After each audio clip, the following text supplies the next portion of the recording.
Hi, my name's Dee and welcome to Untitled Tarot. Now this is a general reading for the new moon in Gemini. So May the 22nd. Well, depending where you are. I think it might be the 23rd somewhere, but I think mainly the May the 22nd, depending where you are in the world. Now, this is quite a complicated new moon, so I'm not going to dive into the astrology for it greatly, because there's loads of professional astrologers here on YouTube who have done it so much better than me. And if you want to see their interpretations of it, there's a link down below for my for the Facebook group for this channel, and I post all of their videos there as well. Now, this is a bulk introduction, so you can watch more than one of them, because watch your sun, watch your moon, watch your rising, like I say every single time. And if you don't know what your moon and rising are, there's a link down below as well for a free birth chart. It's really important to watch your rising, because then you also know what house the new moon or whatever event is occurring in. As long as you know what your rising or ascendant is, that'll explain a lot. Right, so being a general reading rules apply. If there's another person who features in here, which don't often, but it does happen, roles can be reversed. I can assume I'm talking about them and I'm talking about you, and vice versa, because the cards don't come with name tags. Timing is hardly absolute. This is a weird new moon, because you could say its energies last for 2 weeks, because the full moon is a lunar eclipse. So that will supersede the new moon energy. However, new moons set things, they plant things, they start the creation of things. So there's a cycle from this new moon in Gemini to the full moon in Gemini, which I assume is about 6 months down the line. I assume they're about 6 months away. Are they? Yeah, I'll assume. I'm sure it's not. No, it's about a month away, isn't it? Anyway, I'll work that out later. Brain is obviously not firing on all cylinders right now. Like I say, general reading. However, this reading either is for you or it isn't, because it does have a bit of a past and a present. So if the past and the present don't fit, it's a Celtic cross spread. It's the way I read. It's not really a take what resonates, leave the rest. It's either take the lot or don't.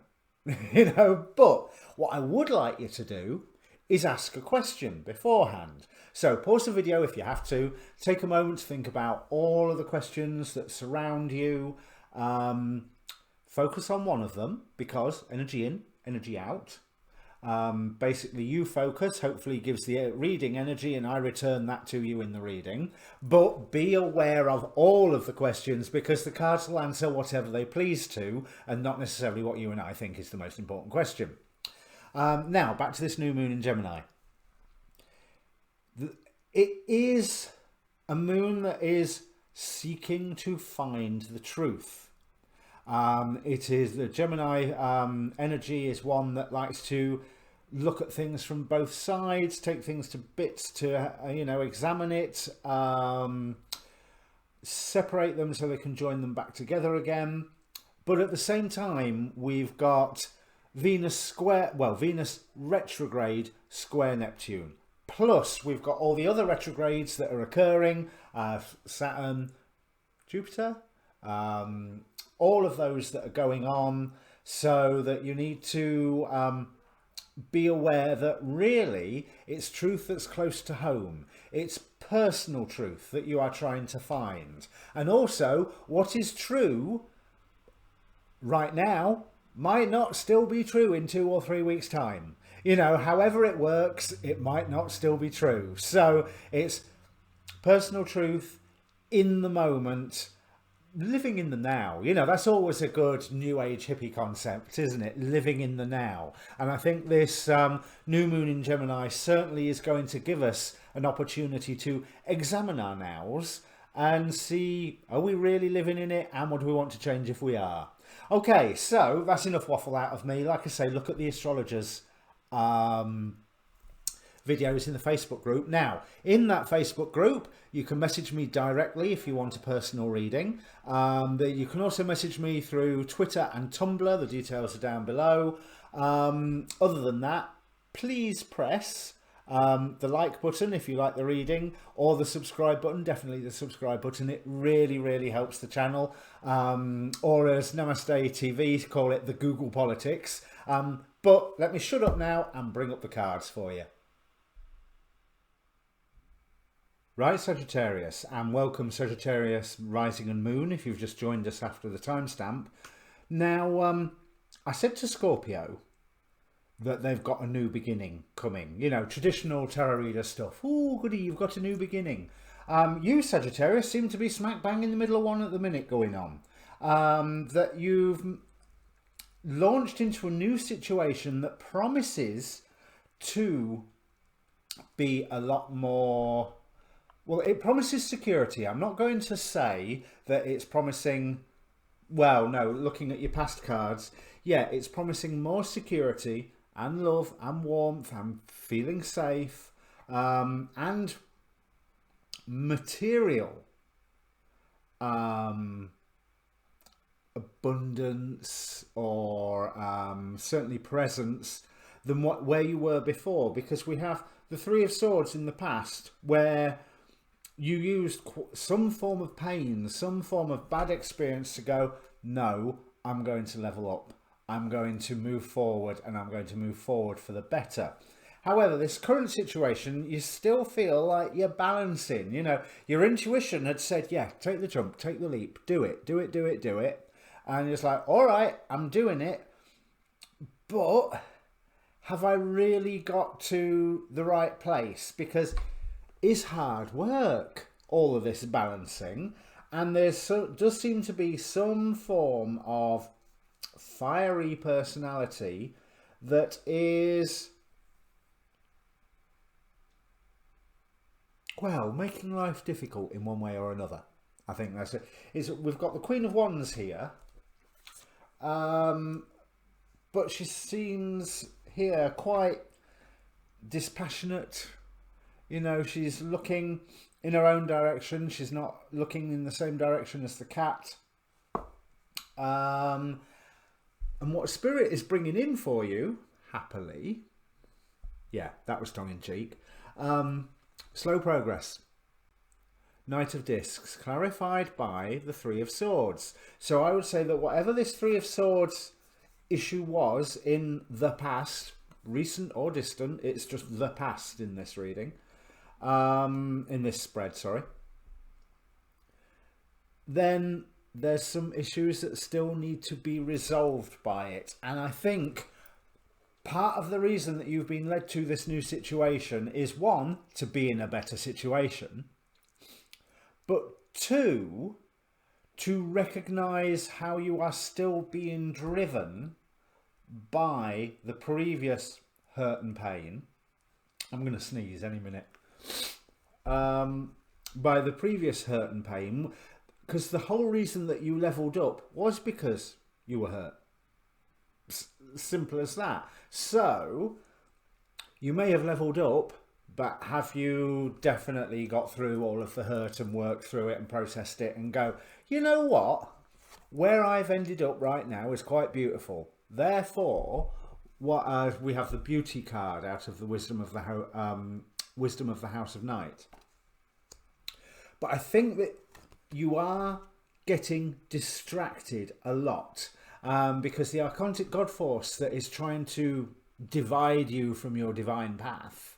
We have the Hydra here with challenges. In a cut off one head and two more will arise. So it's almost like, because you're balancing everything, you are not necessarily being given the time, or not making the time. That's the way I want to put it. You are not making the time to finally deal with some of the old hurts that are coming up. Because you might find that this Queen of Wands, what I'm feeling from this Queen of Wands is not, I think, how she is. It's how she is being perceived, which are two different things. Remember, an inner person and an outer mask can be two very, very different things. And I actually feel quite positive about this Queen of Wands. Maybe they've got their own defences up. You know, so this might be a love reading. It might be within work. Do you know what I mean? It could be a parent even, as in your parent, you know, or child for that matter. But they may have their own defences up. So coupled with your defences, there's an element of, you know, irresistible force meets immovable object when the world has opened up to you to give you something wonderful. The final outcome card here is the Ten of Cups. If you take some rest, if you take some time to be by yourself as well. You know, so this is not Ten of Cups through being by yourself. This is Ten of Cups by taking some time to be by yourself, because I think where you are right now, there's beauty in it, and there is a lot of, you were led there, and you were right to be led there, even though right now it just seems like way too much hard work and you're constantly balancing. You know, if I pulled a third card for this pile, I wouldn't be surprised if the Two of Pentacles turned up for that whole balancing idea. But this situation is coming to a head, whatever it is. You know, so you need to make sure a fiery climax is approaching. That's what the card says, because I doubt you can read it from there. So what that card is telling me has just completely dropped out the back of my head. No, and it has. What this card is telling me is that if you allow this old pain that Spirit is reminding you of to dictate your actions, that could go for the worst. You know, you get the lower octave of whatever astrological energy is going on rather than the higher one. Because things are going to be confusing at the moment. Venus square Neptune, Venus retrograde square Neptune. You know, this is certainly a relationship dynamic reading. Whether it's a relationship with a capital R, I'm thinking it's a relationship with a little r. And if it's not with a specific person, it's with rules that you have imposed upon yourself that have come from somebody else. That's the other aspect I'm getting from this Queen of Wands. But again, I don't feel bad about the Queen of Wands in here, in my heart. But I think on a day-to-day level, yeah, I can't stand her. You know, it's prickly and arrogant and distanced, and you know, there's all those sort of adjectives when deep inside they're lovely. They're absolutely lovely, but they have difficulty in showing it, just as it's quite possible you may be having difficulty in showing it with all this Three of Swords in your past. But there is conflict, mental conflict, to work with at the moment, and it is down to you, because this is a big time in astrology. You know, you look at the astrology of this year, there's cycles all coming to a head all at the same time that are like 150, 200, 700, 1200, all sorts of different cycles coming together this year. And as one astrologer I watch likes to say, this is all on the back of the Mayan shift of 2012. So this is your time to step up, or your time to sink, by letting your actions and your feelings still be defined by this previous hurt, whatever it was. Even the Goetia here, we have Eligos with the King of Swords, so they're telling you to cut it out in a discerning fashion. You know, cut out what you don't need. The Queen of the Moon is saying boundaries. Your boundaries, I'm not going to say that you need boundaries even necessarily between you and this Queen of Wands, whoever this may represent. I'm saying that you need to examine your boundaries and see if they are placed in the right position. They may be a little too extended than they need to be, or they may not be extended enough. But you have to take the most spiritual, highfalutin, you know, when you have an emotion where you go, oh, that's not very spiritual of me. Yeah, you're right, it's not. Look at it, work through it, you know, and then have the reaction, or as in act on the reaction of what is the right thing to do, and not what I'm saying, not what this Queen of Wands is saying, what you know inside of you. You have the Hierophant at the moment. There's a lot of learning that you have taken on board. Well, you're Sagittarius, you're going to have learned stuff. I mean, let's face it, Sag, you know everything. But with all the planetary activity going over to Gemini, that everything that you know is being challenged again and again, because Gemini will always want to look at both sides, and Sagittarius is very good at finding excellence in one side. So, you know, you're a little bit of a fish out of water, but it's a wonderful growth experience for you. But we have, like I say, the Hierophant and Keter, the crown, or spirituality out of the Angelarium. It's saying start using that crown chakra of yours. You used your crown chakra to get yourself into this situation. Now use your crown chakra to gain the healing out of this situation that quite possibly you can broadcast out to somebody else. Because the God force that's uplifting you, we have Nike with victory. Oh, matches my shirt. Yeah, no. Just want to say I don't support sweatshops or oat. This is a charity shop, Jobby. But yes, you have Nike with victory. Look at that golden light coming from her image. Something that is really there to uplift you, because I hadn't even seen this. How other people are affecting you. There is somebody around you to say, look, you've pretty much got what you wanted. You have a wonderful situation to work with, and it will bloom and it will blossom. How other people are affecting you. Ace of Cups and the Sun. You know, happy, happy, joy. Oh, let's get this a bit closer. Happy, happy, joy, joy card. Clarifying the true love stroke fantastic dream that gives you that spiritual oomph card. So, you know, there's... you are in a period that really promises to take off. Once you have this fiery climax, once you get over this mental conflict that has been provided for you for precisely this purpose, once you stop letting these Three of Swords, because the only reason I assume that Spirit would bring in the Three of Swords once again is to go and poke you. To go, wait, you've not healed that yet? Have you healed it yet? Does this hurt? Does this hurt? Well, why? Why does it hurt? Because it shouldn't.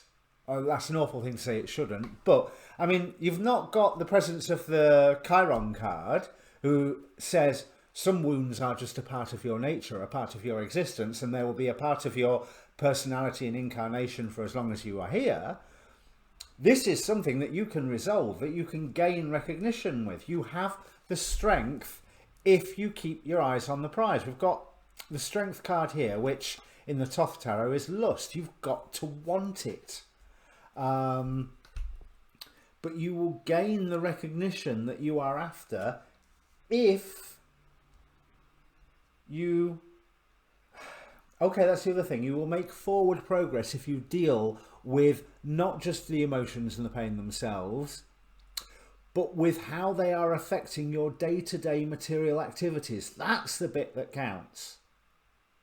You know, you can feel what you like and work through all of that in your own pace, and you will get opportunity to do it. But you can't let it define your actions.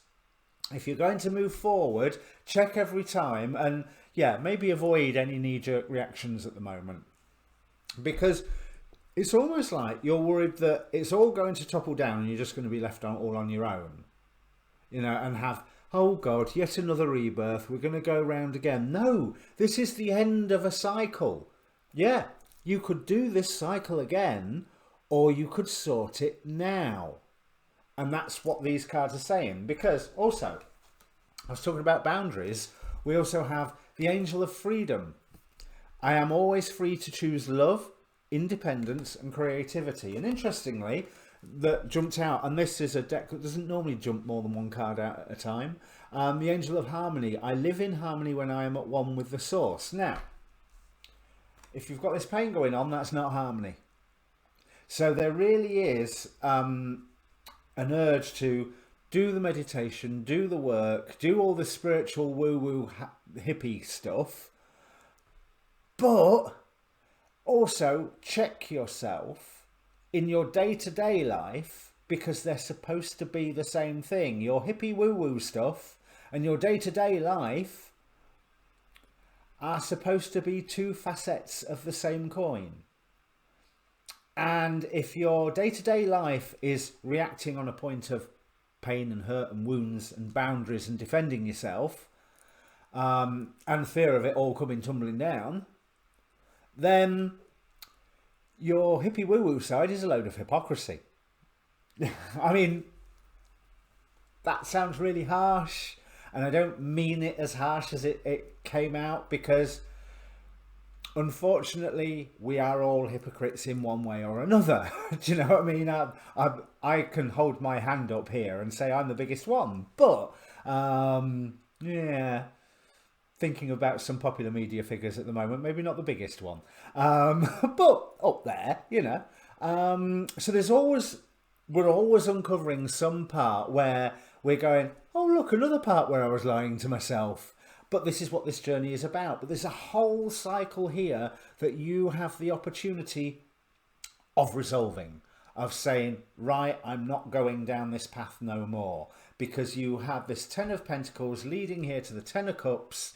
If you're doing the work, what this particular Four of Swords also represents to me, with the Three Swords above, is if you are doing the work, Spirit will help you. Those three swords representing the Trinity or the Triple Goddess, you know, whichever way you want to look at it. They're also representing forward motion that is being focused into the one magic sword laying there on the floor.